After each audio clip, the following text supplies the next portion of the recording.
제가 사전에 질문 좀 받은 게 있어서 그거에 대해서 좀 답을 드릴게요. 병원에 있다 보니까 이제 병원 기록과 관련된 걱정을 좀 많이 하시는 분이 꽤 있으시더라고요. 기록이 남냐? 혹시 우리 아들 취업의 승진에 불이익이 있는 거 아니냐? 약물 치료가 필요한 판단 대상이 있냐? 그럼 제가 부정에 대해서 말씀을 드렸고, 청소년 어떻게 하냐? 약물 거부하면 어떻게 해야 되냐? 뭐 이런 질문이 좀 있었어요. 자, 첫 번째, 제일 걱정하시는 거죠.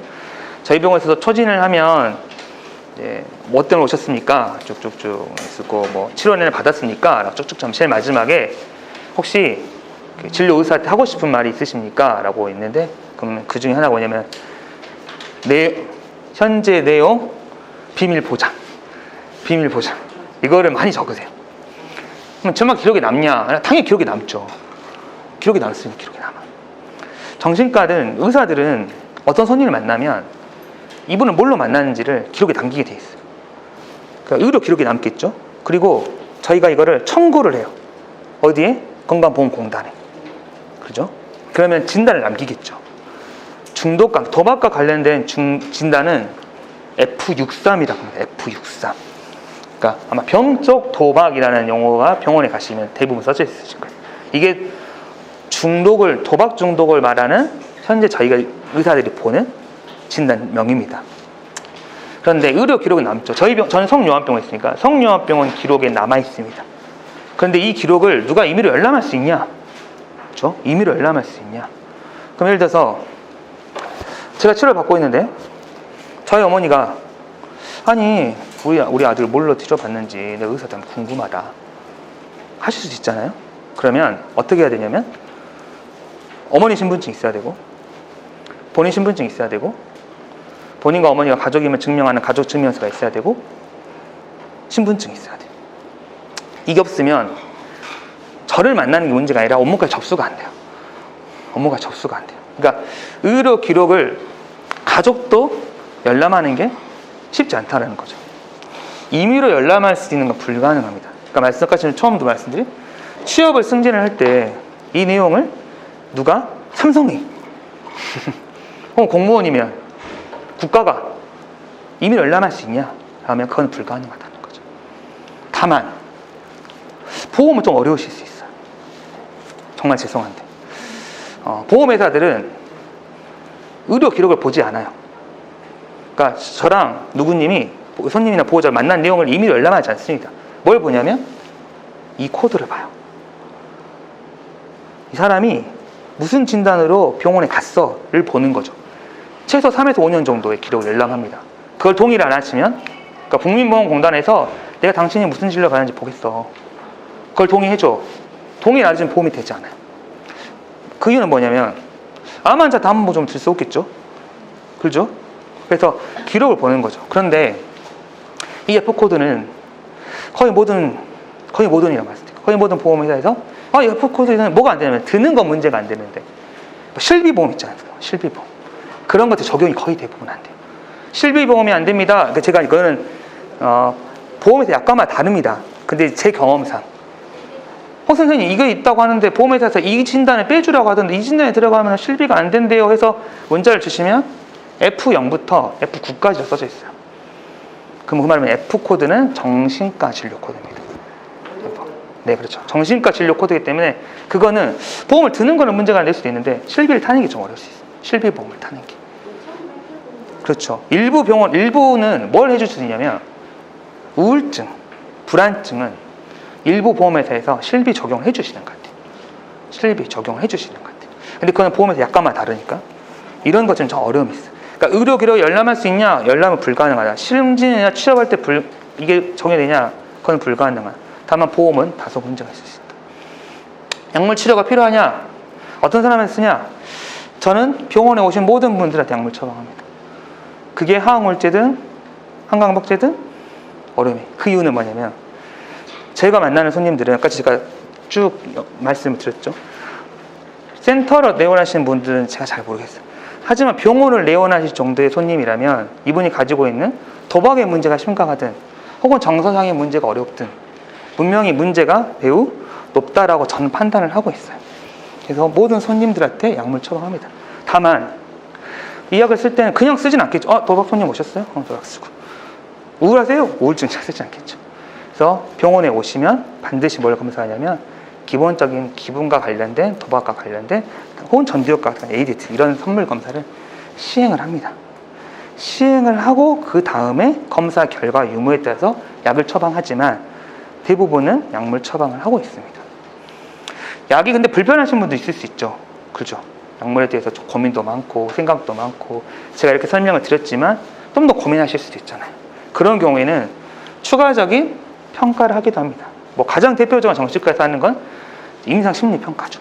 그러니까 지금 ADHD는 뭐 뇌파도 있다고 말씀드렸고 혹은 전두엽을 보는 기능검사 있다 했으니까 그런 기능검사를 보고 관찰한 다음에 약물을 쓰는 경우도 덜은 있지만 대부분의 경우에는 약물을 쓴다고 생각하시면 될 것 같습니다.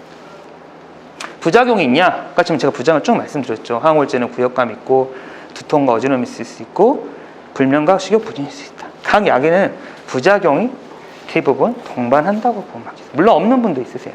최대한 그걸 없게 하기 위해서는 방법은 딱 하나입니다. 약을 처음부터 고용량을 쓰지 않는 거죠.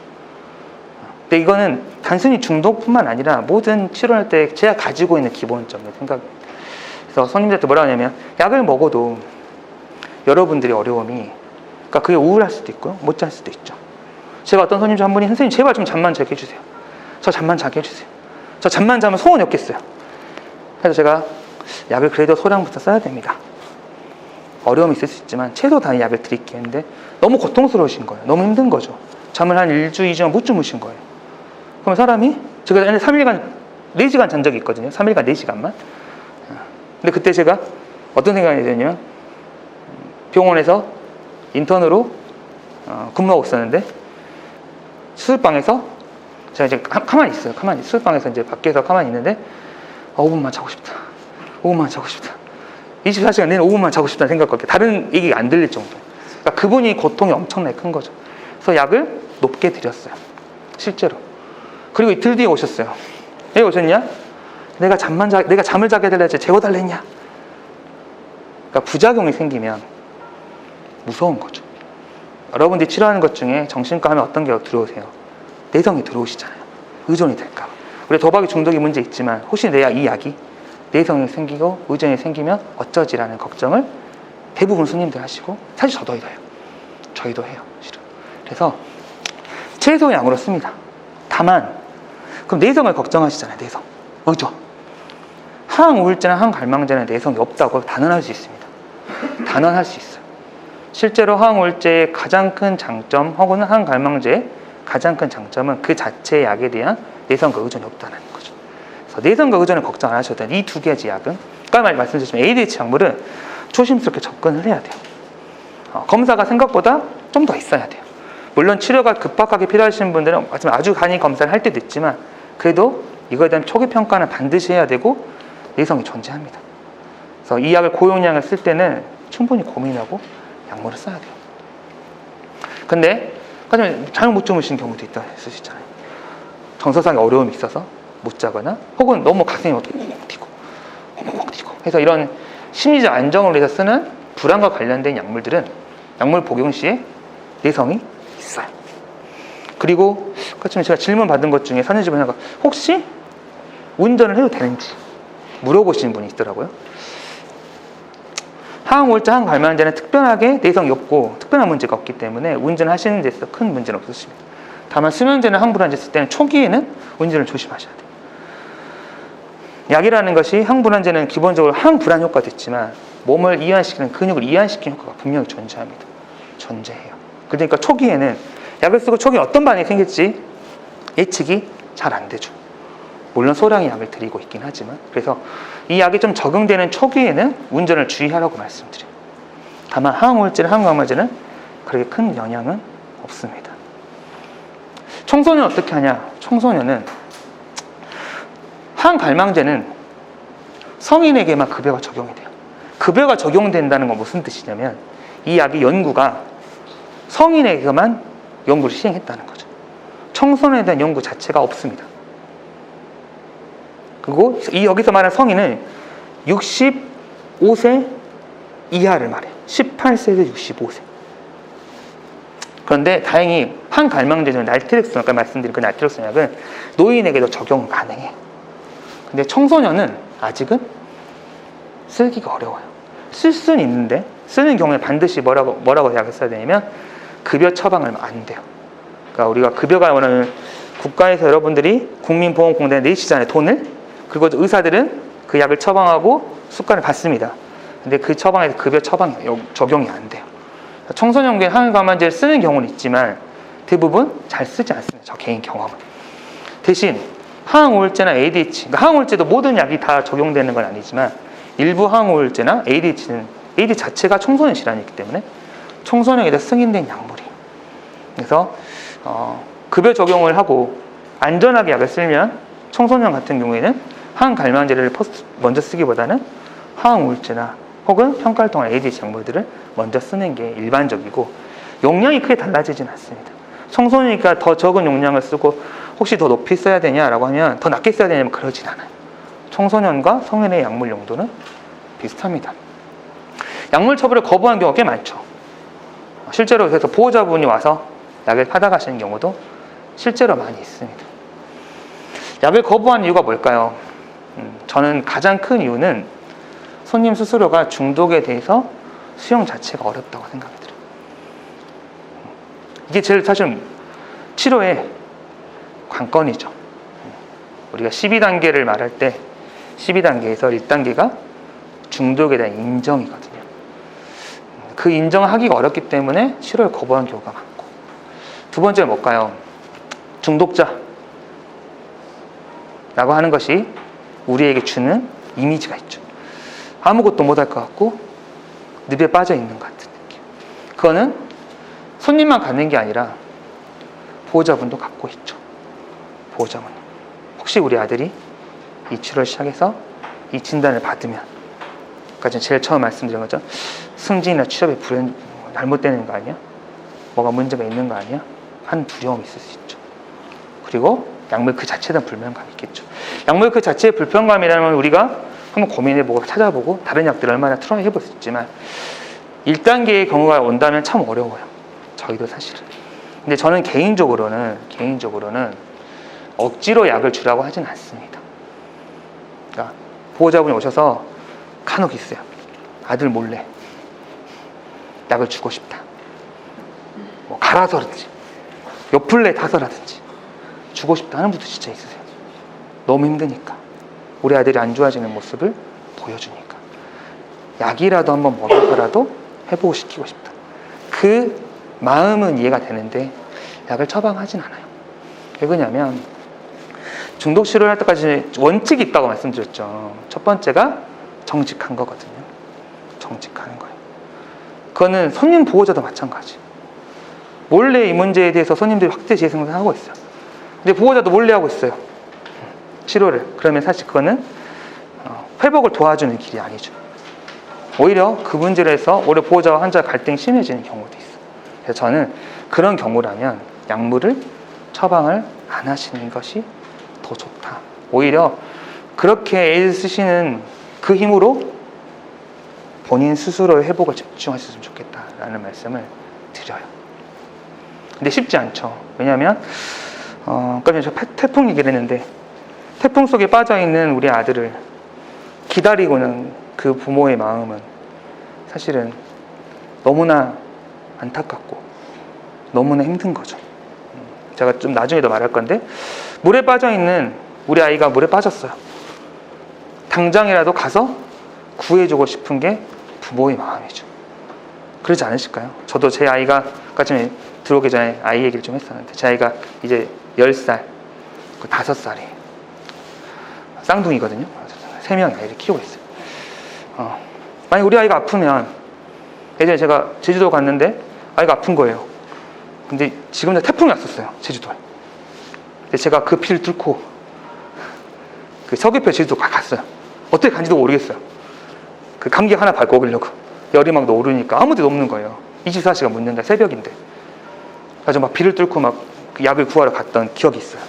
근데 우리 부모님의 마음이 이런 마음이겠죠. 근데 그 물에 우리가 빠지는 순간 우리가 같이 들어가서 그걸 구할 수 있을까요? 구하면 너무나 좋겠지만 물에 빠진 아이를 구하러 내가 가는 순간 대부분은 나도 빠져요. 기다릴 수 있는 마음, 그 큰 파도에서 고통스럽지만 아이가 힘들어하는 모습을 지켜볼 수 있는 그 힘, 그 마음이 있으셔야 돼요, 보호자한테. 근데 입원 치료, 그러니까 저희 병원이니까 가끔 선생님들 입원하신 분도 있거든요. 그 외래 치료하시는 분도 있지만 입원하면 뭐가 좋아지나요? 근데 우리 아들이 강제 입원을 할 수 있나요? 혹은 뭐 강제 입원 사례가 있나요? 교육과 상담 같이 이루어지나요? 이건 문제였어요. 입원을 하면 저희 병원은 원칙적으로 1주 혹은 2주 기간 동안 보호병동 생활을 합니다. 그 보호병동은 전 손님들한테 보호병동이라 말씀 안 드려요. 폐쇄병동에 말씀드려요. 폐쇄병동 입원할 거다. 완전히 차단을 하는 환경에 갈 거다. 통제는, 여기서 말하는 통제는, 저희 병원의 통제는 일단 핸드폰 사용이 일체 안 돼요. 보호병동 내에서. 지금은 사용을 하고 있긴 한데 아주 시간을 줘서 저는 개인적으로 중독 손님한테는 일체 핸드폰 사용을 하지 않게끔 합니다.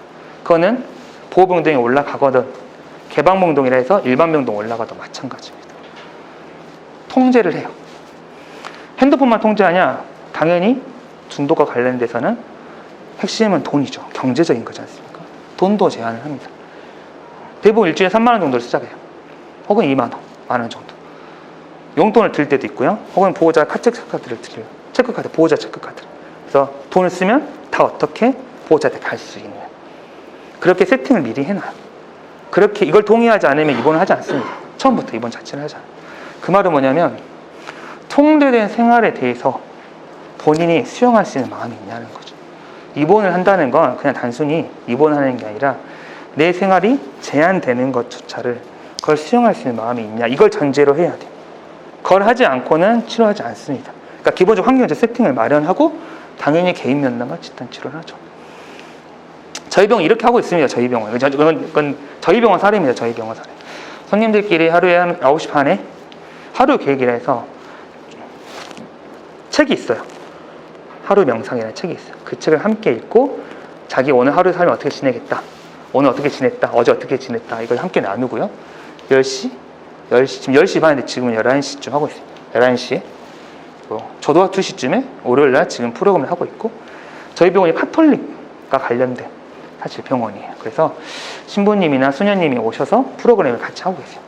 그런 프로그램을 하고 있고, 말씀드린 회복교육, 집단 치료, 경험담은 뭐냐면 이제 실제로 중독에서 회복되어 가시는 분들이 직접 오셔서 자기의 경험을 얘기하고, AA라고 하는 건 뭐냐면 저희 병원 이제 주로 알코올에 세팅이 많다 보니까 알코올을 치료하고자 하는 모임들, 그러니까 그것이 도박은 GA죠. 이런 자조 모임들을 이렇게 푸는 식으로 프로그램을 하고 있습니다. 이게 저희 병원 시스템이에요. 강제 입원.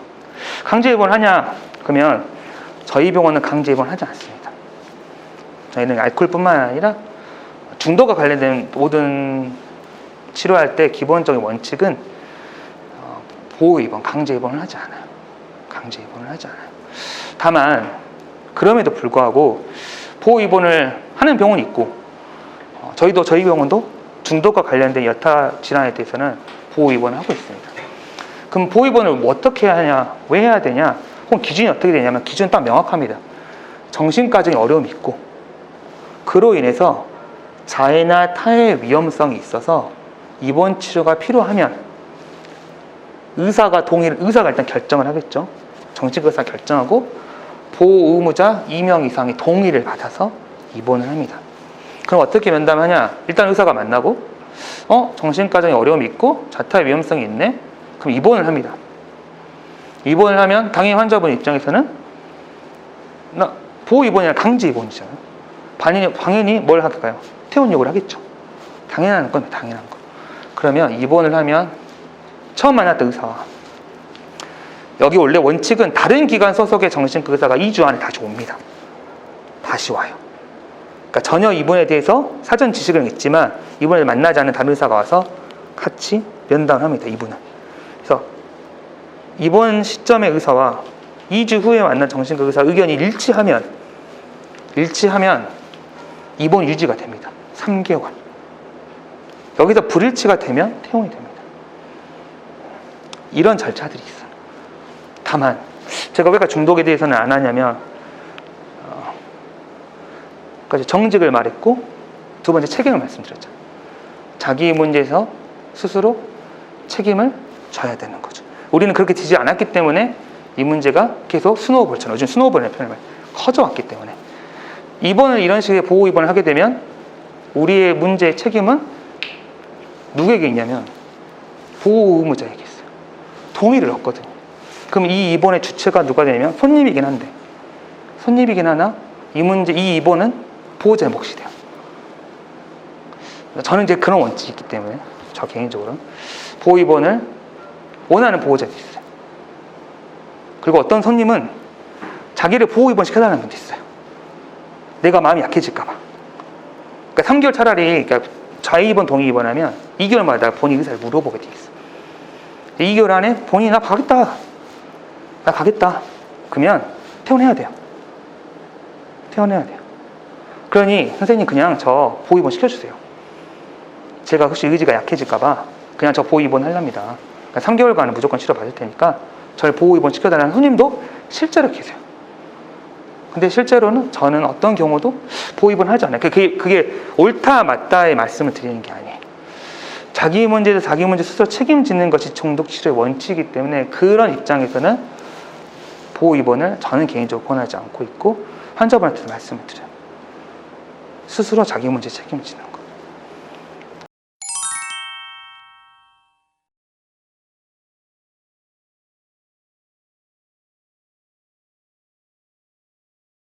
정말 죄송한데 중독의 치료는 끝이 없다고 생각합니다. 한번 치료를 들어가면 전 개인적으로 우리 모든 치료 원칙이 좀 있습니다. 원칙이. 다만 우울증 치료를 할 때 원칙이 뭐냐면 선생님 저 이 약 안 먹어도 될 것 같은데요? 이제 더 나아졌어요. 라고 할 때부터 6개월을 우울증 치료의 기본 개념을 갖습니다. 조울증은 좀 더 길어요. 2년 정도. 조현병은 더 깁니다. 5년 이상이. 이런 개념들이 좀 있지만. 그러니까 제가 말씀드린 중독의 치료를 하다 보면 중독을 하면서 뭐라 하냐면 처음에 말씀드렸죠. 선생님 이게 제가 할 수 있어요. 얼마나 저 끊을 수 있어요가 아니라 치료를 하면 할수록 두려움이 커지고 자기 문제에서 인정하면 할수록 이게 정말 쉽지 않다는 걸 느끼죠. 그러니까 벼가 익으면 익을수록 고개를 숙이는 거죠. 그래서 치료 기간이 사실 정해져 있지는 않아요. 전혀 정해져 있지 않아요. 다만 어떤 경우도 있냐면 초기 용량이 있다 보면 일정 부분 올라가겠죠. 그리고 안정이 됐다고 생각하고 편안한 마음이 생기면 약을 좀 낮추는 과정이 있겠죠. 그래서 어느 정도는 일정한 수준에서 약물을 유지하는 걸 사실을 원칙으로는 하고 있습니다. 그래서 제가 정직, 책임, 요 세 번째 무슨 말씀드렸냐면 지속적 치료를 말씀드렸어요. 그러니까 병원에 오면 약을 먹으면 낫냐? 저는 그렇게 생각하지 않습니다. 지혜를 가면 낫냐? 지혜 안에 답이 있다 그래요. 에코는 도표적으로 A에 있다고 해요. A에 가면 낫냐? A에 가면 낫습니다. 지혜 가면 낫냐? 회복합니다. 왜 하냐면 그분들이 지혜를 끊임없이 두드리고 회복이 거기 있다고 믿기 때문이죠. 그러니까 지혜 가면 회복이. 그래서 단순히 가서 회복이 되는 게 아니라 치료를 어떤 마음으로 가냐, 어떻게 치료하냐, 이게 굉장히 전 중요하다고 생각해요. 그래서 약물 치료는 사실은 전 치료는 굉장히 지속적이고 장기간 치료가 필요하다라고 하는 게 제 원칙입니다. 사실 손님들한테 그러니까 약이 아침에 나오거나 점심에 나오거나 저녁에 나오거나 자기 전에 나오지 않습니까? 그리고 4개 중에 하나겠죠. 아침, 점심, 저녁, 자기 전. 근데 손님한테 가장 권하는 거는 일정 시간에 먹는 게 제일 중요하긴 합니다. 그러니까 들쭉날쭉 먹는 게 가장 좋지 않아요. 근데 그냥 이건 중독을 넘어서 우리의 지금 감정이 들쑥날쑥하다는 거죠. 그죠? 그러니까 중독의 문제도 마찬가지고 우울의 문제도 마찬가지고 일정한 신호를 우리가 뇌에 주는 건 굉장히 중요합니다.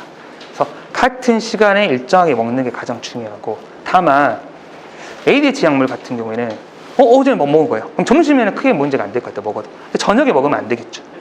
지금 말씀드린 것처럼. 근데 제가 저녁에 먹었는데 저녁에 먹으라 했는데 깜빡하고 늦은 거예요. 자기 전에 생각이 났어요. 저녁약을 자기 전에 먹는 건 크게 문제가 되지는 않을 거예요.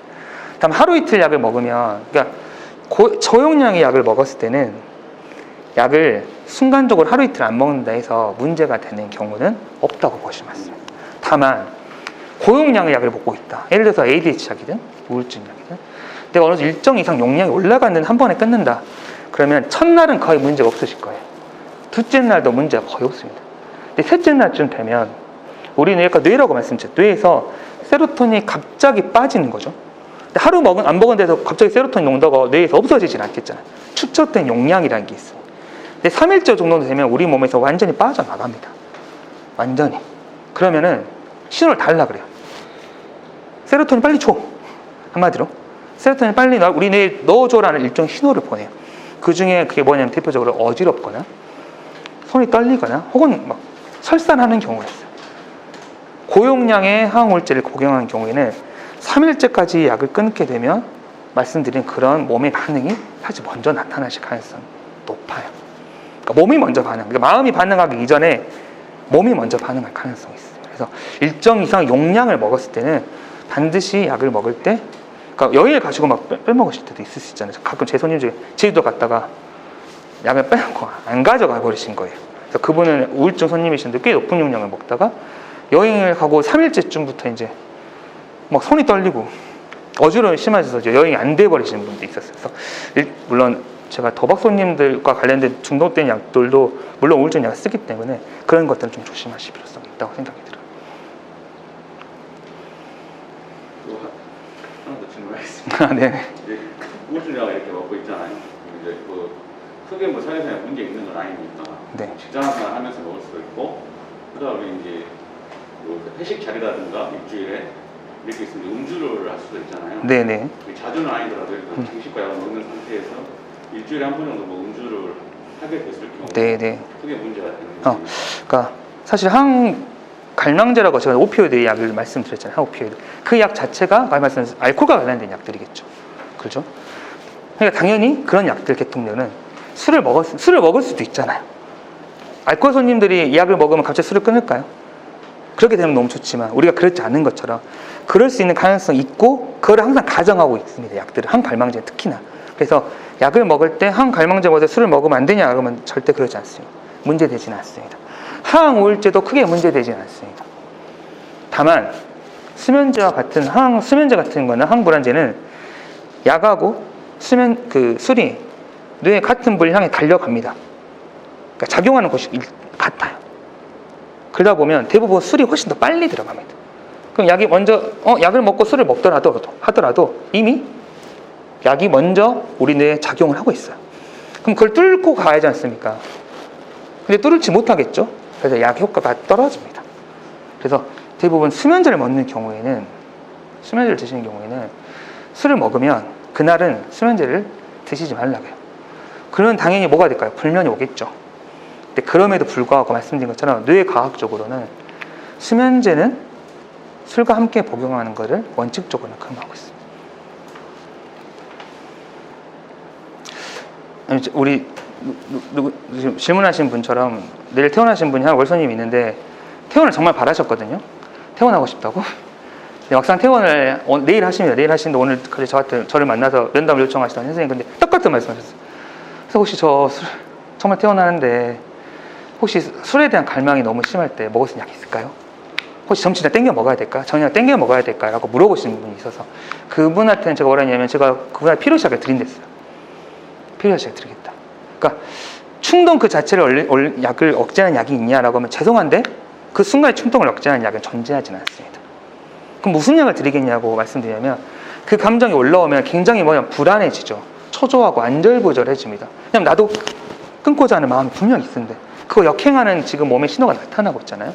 그러면 심리적으로 굉장히 불안하고 안정이 안 되게 되죠. 그래서 아까 말씀드린 항불안제 계통약들을 필요시로 드립니다.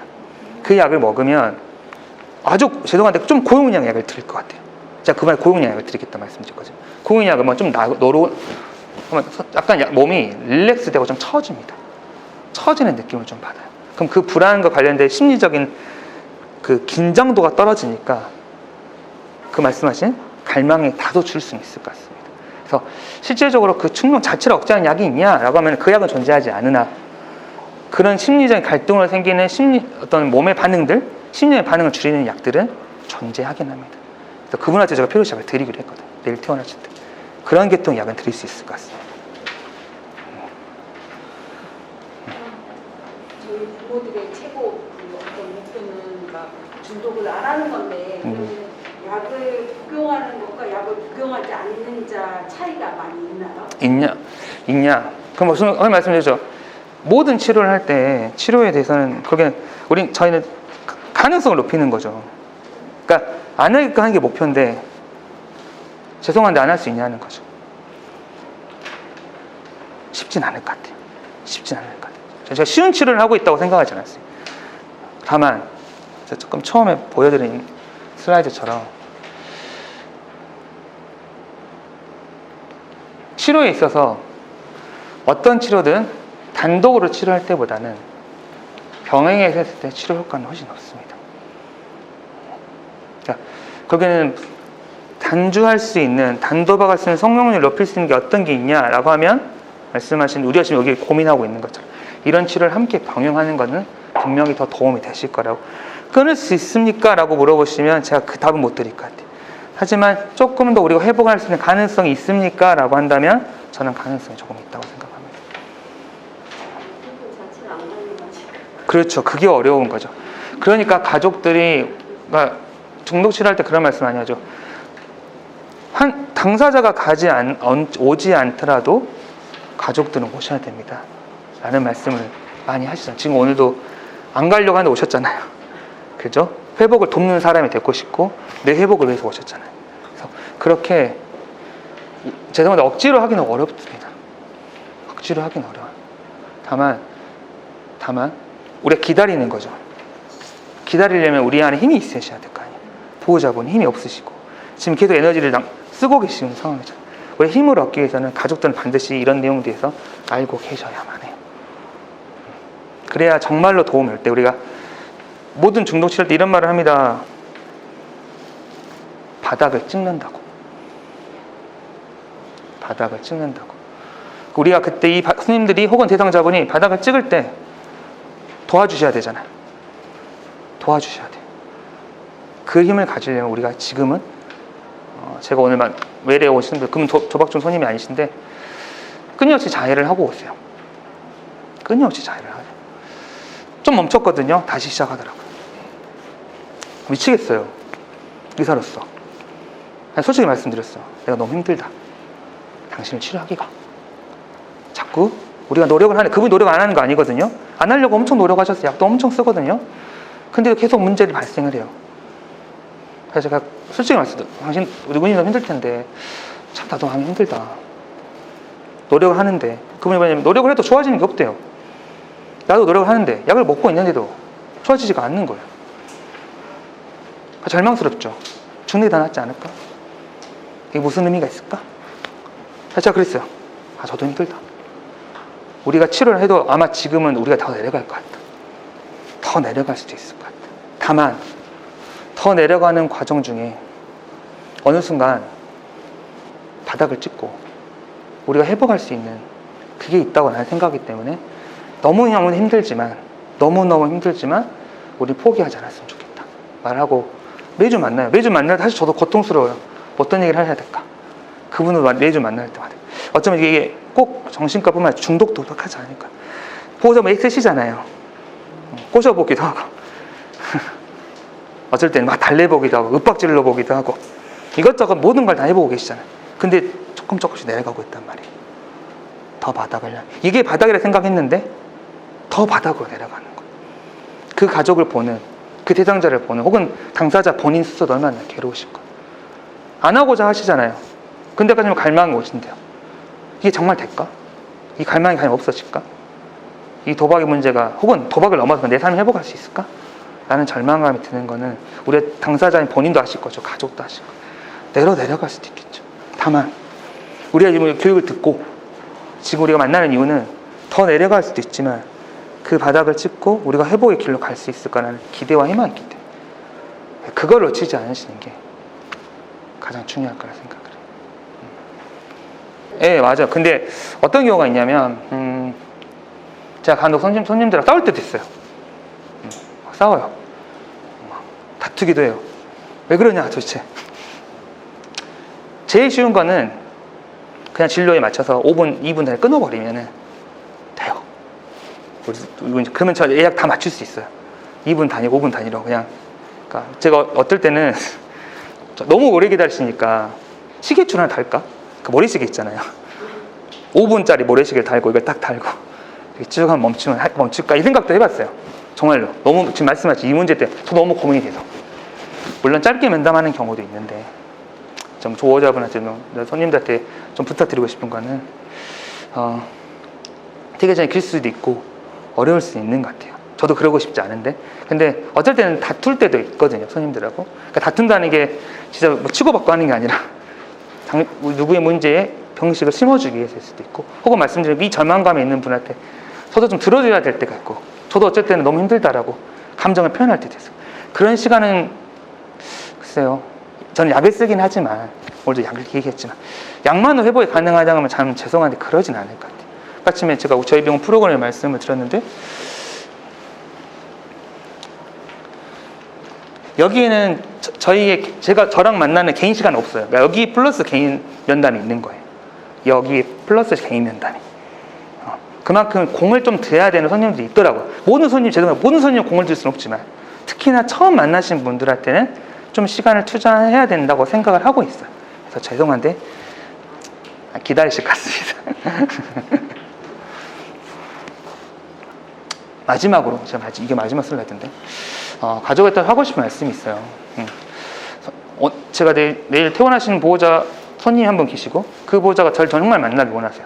내일 퇴원해서 만날 건데 그 보호자가 한 번씩 통화할 때마다 뭐라고 하시냐면 선생님 어떻게 하면 애를 술 안 먹게 할 수 있죠? 그 방법 좀 알려주세요. 그 방법 알려주세요. 근데 퇴원하면 어떻게 지낼까요, 선생님? 명절이잖아요. 명절 내내 내가 걔 옆에 있을 거예요.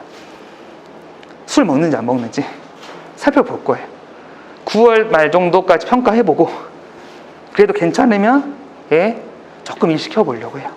그게 이제 그분이 한 번씩 통화할 때마다 하는 말씀들인데, 우리 보호자 손님들은 혹은 보호자들도 어떻게 안 하게끔 하려고 노력을 하죠. 노력을 해요. 근데 제가 보호자한테 하는 말씀 중에 하나가 대표적으로 하지 말라는 소리 하지 말라 그래요. 손님은 하는 말이 뭐냐면 앞으로 안 한단 말 하지 말라 그래. 왜냐하면 우리는 말로 많이 잃었거든요. 수없이 안 한다 하셨잖아요. 그죠? 그냥 하죠. 하지 마라 하는데 안 하던가요? 하니까 여기 있겠죠. 우리 말로 많은 걸 이뤄왔어요. 근데 그 퇴원을 하고도 똑같은 일을 또 반복하는 거죠. 하지 않게끔. 그래서 저는 그거는 오히려 손님과 가족 갈등을 계속 갈등 유발하는 거라고 생각해요. 그래서 회복을 돕는 사람이 돼야지 안 하게끔 하는 사람이 되면 안 돼요. 그리고 더 중요한 건 우리 회복에 집중해야 돼요. 가족분들. 우리 손님들은 보호자는 자기를 잃었어요. 자기를 잃어가더라고요. 오직 신경이 손님한테 있어요. 안 하고 있는데도 안 하면 얘가 안 하면 너무 행복할 것 같아요. 얘가 안 하면 저는 너무너무 좋을 것 같아 하는데 안 하고 있는데도 하나도 행복하지 않아요. 하면 어쩌지? 하면 어떻게 하지? 그리고 밤을 못 자요. 바스락 소리만 나가면 무서워요. 나가는 거 아니야? 핸드폰만 하면 무서워요. 혹시 할까 봐. 그래서 뭘 잃으냐면 나를 잃어요. 그리고 손님한테 의존돼요. 그거를 좀 어려운 말로 공동 의존이라 하죠. 그래서 환자는 술에 도박에 의존돼 있고 보호자는 환자에 의존돼 있어요. 그걸 좀 어려운 공동 의존해서 손님 회복에 집중하셔야 되지만 사실은 더 중요한 건 가족 자신의 회복에 집중하셔야 돼요. 그리고 무엇보다도 내 문제가 아니에요. 특히나 어머님들은 혹시 내가 잘못해서 내가 뭘 잘못해서 내가 잘못 키워서 이 문제가 온 거 아닐까. 물론 죄송하지만 보호자분 일정 부분 그런 영향이 있을 수 있어요. 어린 시절에 뭐 어떤 학대, 유기, 방임 이런 게 있을 수 있어요. 그런데 우리가 저는 제 성인을 만나니까 성인분들은 이제 성이 됐어요. 이제 내 문제는 내가 책임져야 돼요. 정직과 책임을 끊임없이 강조하는 이유가 그거죠. 치료를 받는 것도 당사자가 해야 될 몫인 거예요.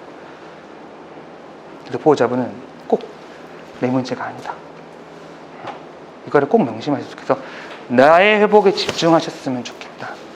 그래서 보호자분이 다 잃거든요. 선생님, 제가 뭘 행복한지 모르겠어요. 이제는 행복이 뭔지 모르겠어요. 즐거운지 모르겠어요. 애가 없은데 애가 내 눈에 보이지 않지만 애가 혹시 있는 것 같아. 너무 불안해. 그런 말씀을 수없는 많이 보호자가 하시더라고요. 지금 오늘 보호자가 훨씬 더 많이 오셨을 거예요. 그죠? 지금 손님보다 보호자분 훨씬 더 많이 오셨을 텐데 어떻게 하면 우리 아들의 문제를 해결할 수 있을까에 대해 고민을 많이 하시고 혹시 약물이 조금 도움이 되지 않을까 하는 마음이 오셨을 거라고 생각을 해요. 그게 틀린 말은 절대 아니지만 더 중요한 거는 나의 회복에 집중하자. 그래서 가끔 손님들 보호자분한테 보호자분 만나 뵙고 보호자분 혹시 접수하셔서 우리 약 받게요 라고 하는 분이 실제로 있으시고 지금도 보호자분이 치료하시는 분도 있어요. 약을 먹자는 뜻이 아니라 그만큼 나의 회복에 대해 집중하지 않고 나를 들여다볼 것이 내 행복이 뭔지 내가 즐거운 게 뭐였는지를 찾아가시는 과정. 그 과정을 꼭 이 치료와 함께 하셨으면 좋겠고 그러려고 오늘 사실은 치료도 그렇게 하지 않으세요? 개인 가족을 따로 하시는 이유도 함께 하기보다는 함께 하면 뒤에 엉켜버려요. 그래서 사실 가족 개인 집단과 가족 집단 제가 따로 하는 걸로 알고 있어요. 그래서 본인의 회복에 집중하셨으면 좋겠습니다. 네, 이상으로 마치도록 하겠습니다. 네, 감사합니다.